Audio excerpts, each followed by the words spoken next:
Ainda sobre osteopatia, agora de Londrina, Paraná, o doutor Leandro Sturion. Ele vai falar um pouco sobre visão osteopática das lesões de ombro. Espero que seja interessante para a sua formação. Até já!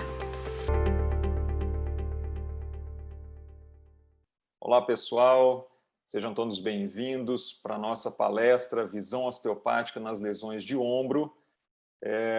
Eu sou o professor Leandro.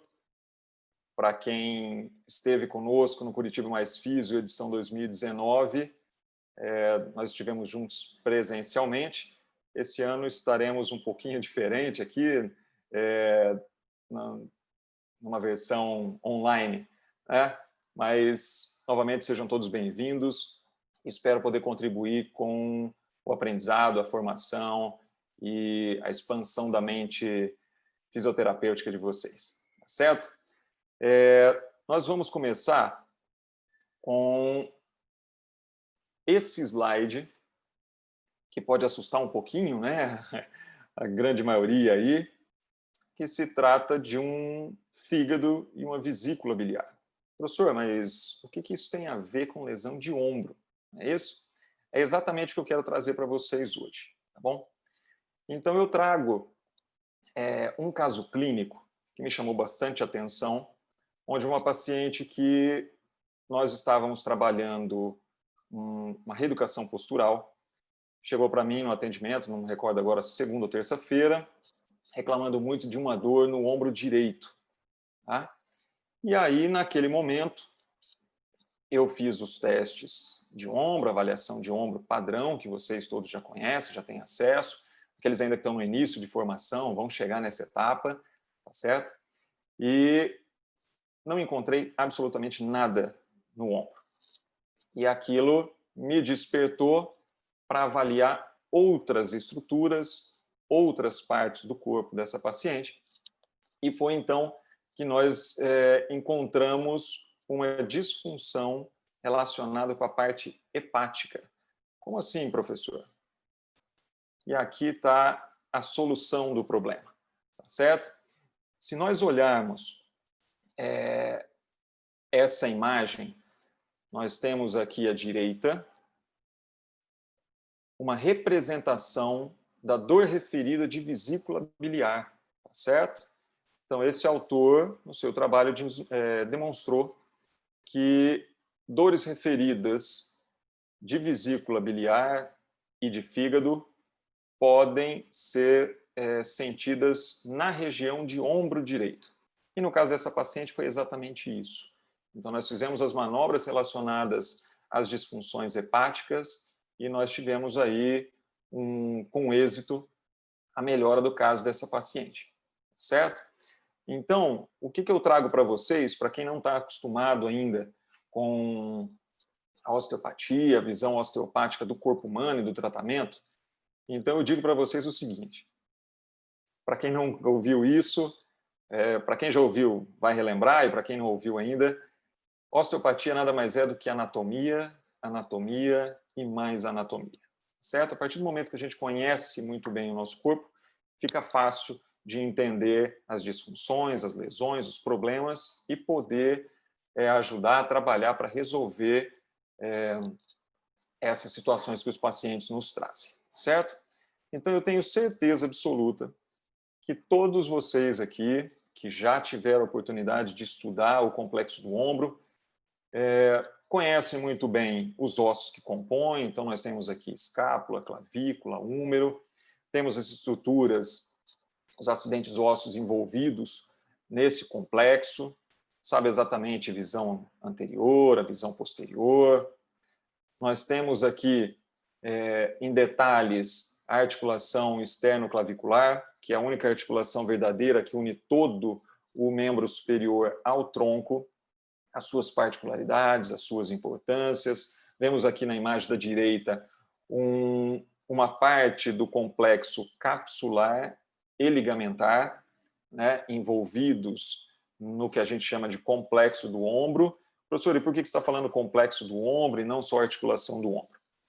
Porque ela é composta, como vocês vão ver agora, por 5 articulações, sendo 3 verdadeiras e 2 falsas. Né? Nós temos a articulação glenomeral, que é a maior, a mais estudada, a mais acometida, que tem maior amplitude de movimento, né? Mas sem as outras 4, nós não temos uma grande funcionalidade do complexo do ombro. Então, complexo porque é o conjunto de várias estruturas e de 5 articulações, como nós estamos vendo aqui.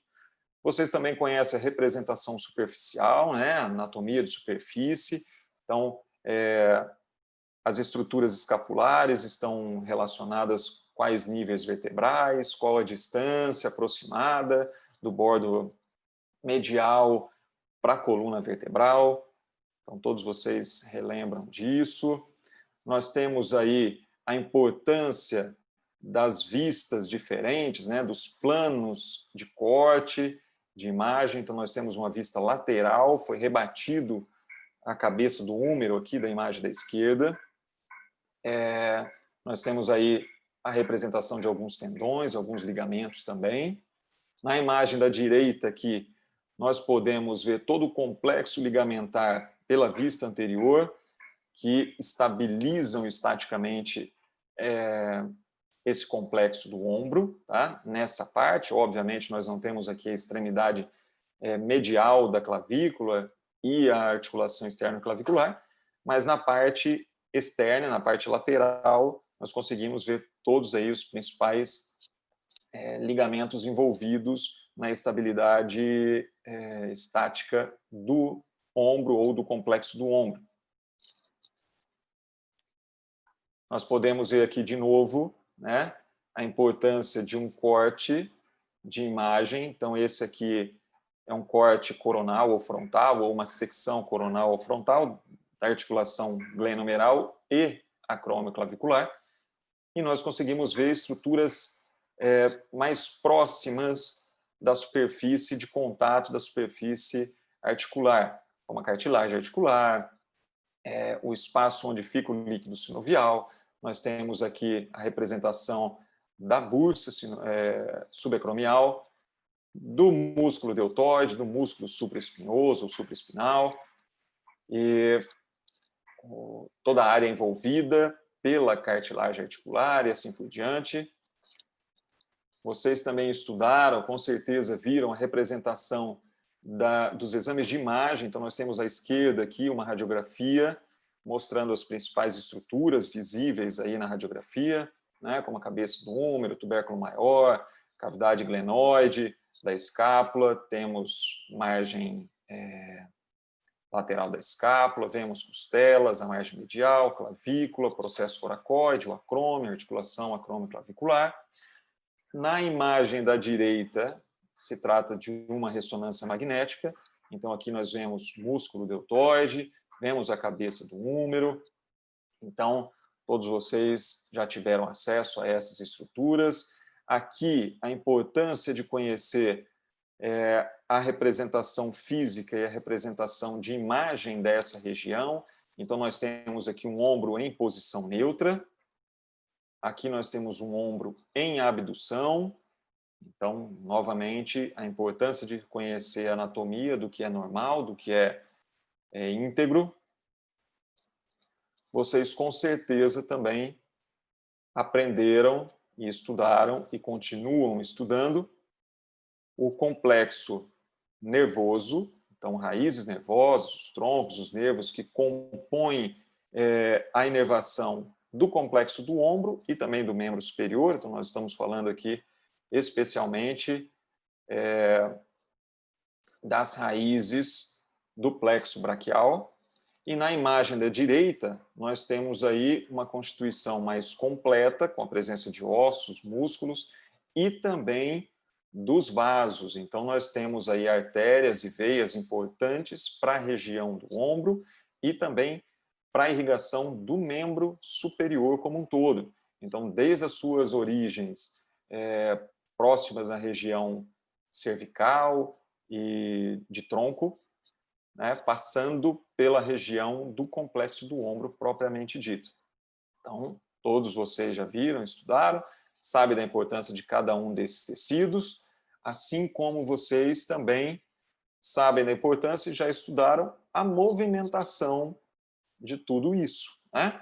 A famosa cinesiologia biomecânica, não é isso? Acaba assustando alguns colegas no começo, mas depois fica fácil, como por exemplo aqui, nós podemos ver a representação das posições e das ações dos músculos, não todos, obviamente, de alguns músculos, do complexo do ombro aqui, especialmente do manguito rotador, né? Nós temos aí supraespinhoso, infraespinhoso, redondo menor, subescapular, nós temos aí uma vista posterior, uma vista anterior, uma vista superior, e aí a gente vê especificamente, de maneira bem clara, bem óbvia, quais são as ações, né? O supraespinhoso fazendo aí a abdução como principal ação, o infraespinhoso redondo menor, como tem uma inserção posterior fazendo a rotação lateral, o subescapular, por ser um músculo anterior, de inserção anterior, fazendo a rotação interna ou medial do ombro, não é isso?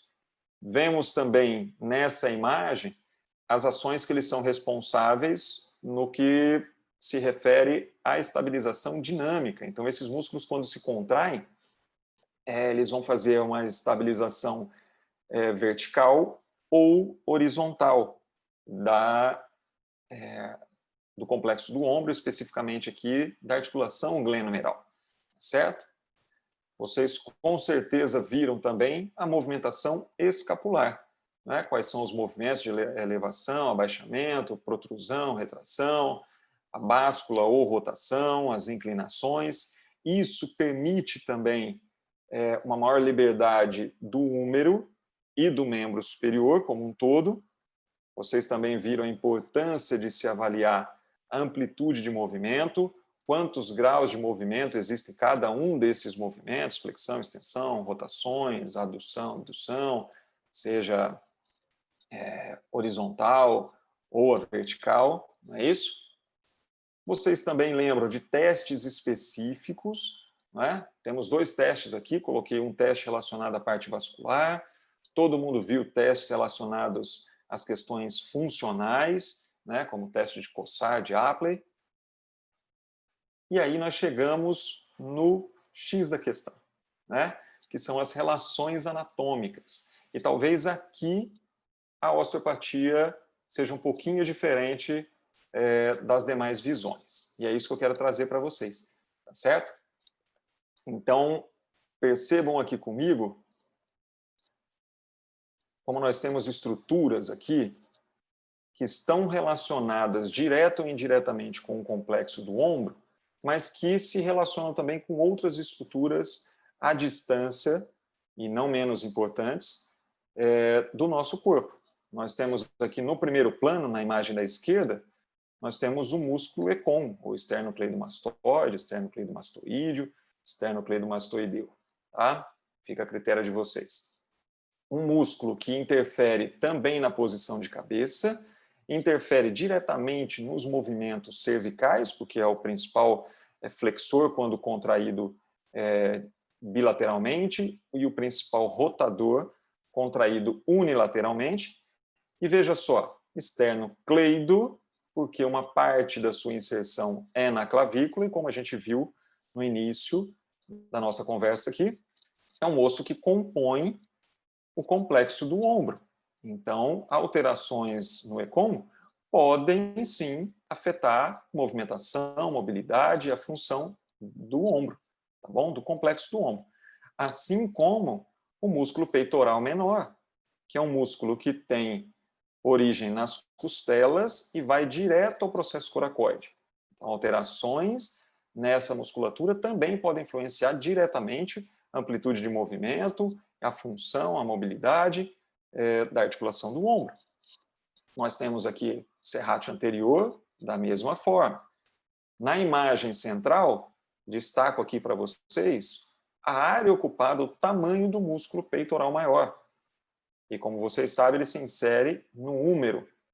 Então, uma alteração desse músculo pode afetar mobilidade de gradil costal e também de húmero, consequentemente do complexo do ombro. Na imagem da direita, eu destaco aqui, entre outros, a presença do músculo latíssimo do dorso, muitos de vocês vão conhecer como grande dorsal, tá? Que é um músculo que se origina na poneurose tóraco-lombar. Então, ele tem relação direta com as vértebras lombares e com os ossos pélvicos, tá certo? Então, alterações de lombar, de pelve, podem, através do músculo latíssimo do dorso, ou grande dorsal, afetar diretamente a função de ombro. Olô, professor, mas tudo isso pode estar envolvido? Tudo e mais isso aqui que eu acabei de colocar para vocês na tela. Tá? Nós temos na imagem da esquerda superior mostrando exatamente por onde passam as artérias e veias que saem do coração, ou que chegam no coração, e vão irrigar estruturas importantes como estruturas intracranianas, membros superiores. Perceba que passa aqui acima da primeira costela e abaixo da clavícula, tá? Passa a grande maioria pela região axilar. Nós temos aqui, na imagem da esquerda inferior, nós temos a representação dos nervos, os caminhos, os trajetos por onde esses nervos passam para inervar o membro superior e a região de ombro, propriamente dito. E nessa imagem da direita, se vocês relembrarem e puxarem na memória todas essas informações que nós vimos da parte óssea, né, pela parte muscular, parte vascular e neurológica, e nós olharmos essa imagem da direita, aqui foram retirados, obviamente, os pulmões e o coração, mas percebam o tamanho da influência, né, que o ombro e essas estruturas que nós vimos pode provocar e causar no gradil costal e nos órgãos intratorácicos, e o contrário também. Então, nós temos aí a possibilidade desses órgãos influenciarem no funcionamento e na mobilidade do complexo do ombro. E aqui eu trago um conceito que muitos de vocês devem conhecer, devem saber, já devem ter ouvido falar, mas talvez não sabia exatamente o que era e como funciona, que é justamente a dor referida. Quando a gente fala em dor referida, então é uma dor que pode ser sentida à distância, tá certo? Então nós temos que, nessa imagem aqui, a representação e a explicação de por que infarto agudo do miocárdio, por exemplo, tem como principal sintoma a dor em membro superior esquerdo. Porque nessa imagem nós podemos observar que o trajeto, o caminho percorrido pelas vias sensitivas que estão relacionadas diretamente ao miocárdio, essas vias sensitivas dividem o mesmo caminho, o mesmo trajeto, com os nervos sensitivos da pele da região do membro superior esquerdo. E é por isso que vocês têm essa referência aqui na imagem da esquerda, né? Nessa cor destacada aqui, em roxo, nós temos a dor referida do miocárdio ou do coração. Então, a região cardíaca, propriamente dito, ombro esquerdo e todo o membro superior esquerdo, mais especificamente na face medial. Joia? E nós temos aqui, ó, também na vista posterior, uma representação, uma referência de dor próximo do ângulo superior da escápula esquerda. Tá? Na imagem central, nós podemos ver aqui a dor referida dos pulmões, pode ser uma dor em região das escápulas, nas regiões dos ombros e na região external, principalmente. Certo? E olha só que interessante, na imagem da direita, a dor referida de estômago está relacionado com região cervical posterior, pegando aí a região de trapézio, tá certo? Então, esse autor mapeou essas dores referidas desses órgãos, o que a gente chama de dor referida visceral, tá? E eu selecionei aqui para vocês 3 exemplos de que, na nossa prática clínica, problemas relacionados ou disfunções relacionadas a estes órgãos podem estar diretamente relacionados aos relatos de dor dos nossos pacientes em região de ombro. Então, às vezes o paciente está falando que a dor é em ombro e o problema não é especificamente ou especialmente no ombro, e pode ser que seja numa dessas vísceras. Tá? E aí eu recordo o caso clínico no início, que vocês lembram da imagem, que a dor referida de vesícula e de fígado é no ombro direito. Tá certo? Mas não são só as vísceras que geram ou que provocam dores referidas. Nós temos também os pontos gatilhos, que todo mundo já ouviu falar, que são alterações do músculo esquelético. Então, selecionei aqui para vocês, olha só, pontos gatilhos dos músculos escalenos, tá? Perceba a referência de dor. Região de bordo medial da escápula, toda a região superior do ombro, né? Tanto pela vista posterior quanto pela vista anterior. Nessa imagem mais da direita, perceba só, né, quanto mais vermelho aqui, maior o relato de dor nessa região. Então, percebo que músculos escalenos têm como dor referida região de ombro. E, às vezes, nós precisamos tratar a musculatura cervical. Olha só outro músculo que também pode referir dor em ombro. O elevador ou levantador da escápula, tá? São essas duas imagens da esquerda aqui. Perceba exatamente a região, né, onde nós temos a referência de dor. Nas imagens da direita, olha só, são pontos gatilhos do músculo peitoral maior, que também podem fazer com que a gente receba os relatos do paciente, né, entre aspas, uma confusão do paciente, que ele está com dor no ombro, por um ponto gatilho de músculo peitoral maior. E aí não custa relembrar a todos vocês esse detalhezinho aqui, que é a cerejinha do bolo, tá bom? Que nós chamamos de metâmero. Nesse caso, especialmente, estamos retratando um metâmero patológico. Tá? O que é um metâmero, professor? É uma região